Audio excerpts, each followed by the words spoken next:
The night had been quiet for me, but restless at the same time. My fiancée, Claire, was out with her friends for her bachelorette party. I trusted her completely, or at least I thought I did. I sat down at my desk and opened my laptop to distract myself with some work, but instead, I was hit with something that froze my entire body.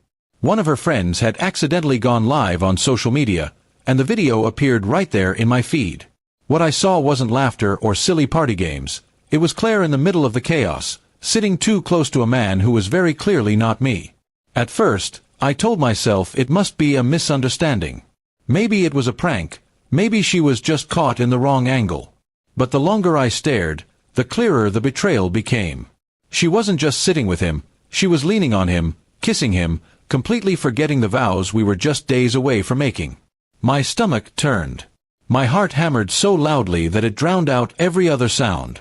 I wanted to slam the laptop shut, to deny what I had just seen, but I couldn't. The video was live, raw, unfiltered proof. Her friends were laughing, encouraging her recklessness, and not one of them stopped her.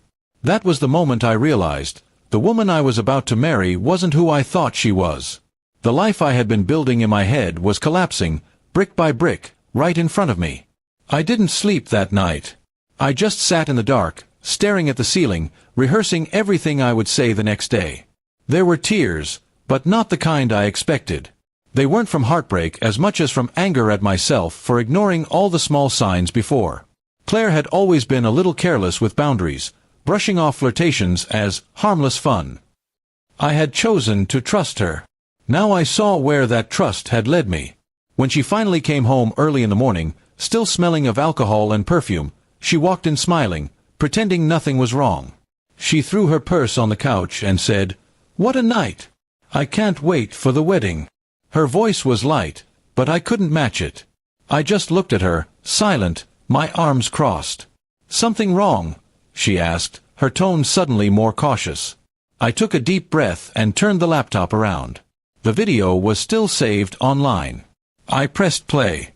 Her face drained of color instantly. She didn't need me to explain. She knew exactly what this was. The smile she had walked in with disappeared, replaced with sheer panic. "Wait, I can explain," she stammered, reaching for the laptop, but I pulled it away.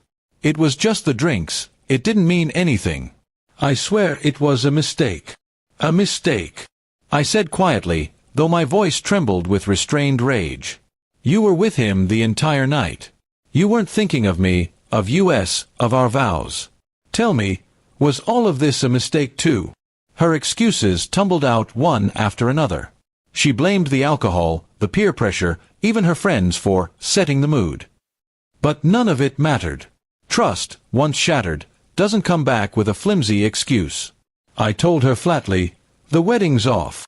She broke down crying, dropping to her knees and begging me not to do this.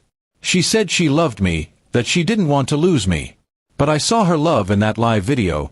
It was for her thrill, her impulses, not for me. I wasn't about to tie myself to someone who could betray me so easily and then lie to my face. The next morning, instead of sending out wedding invitations, I called my family and hers. I told them the truth. Not in detail, but enough. The wedding was cancelled because she wasn't faithful. Her parents were shocked and embarrassed, but they couldn't defend her when the proof was still circulating online. My family, though heartbroken for me, stood firmly by my side. Claire tried everything. Calls, texts, even showing up at my door, but I refused to let her in. Every time I looked at her, I didn't see the woman I once loved. I saw the betrayal, the broken promises, the humiliation she caused me. She had chosen her path the moment she leaned into that stranger's arms.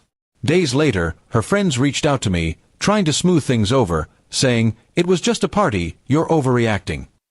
That only fueled my anger. If they thought betrayal could be brushed off as a wild night, then they didn't understand love or commitment at all. They weren't losing their future, I was. And I wasn't about to sacrifice my self-respect for their definition of fun. As the news spread, whispers followed her everywhere. People who had admired our relationship now looked at her with disappointment.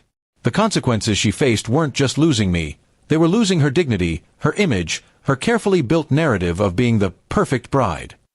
I moved on slowly, but with a sense of relief.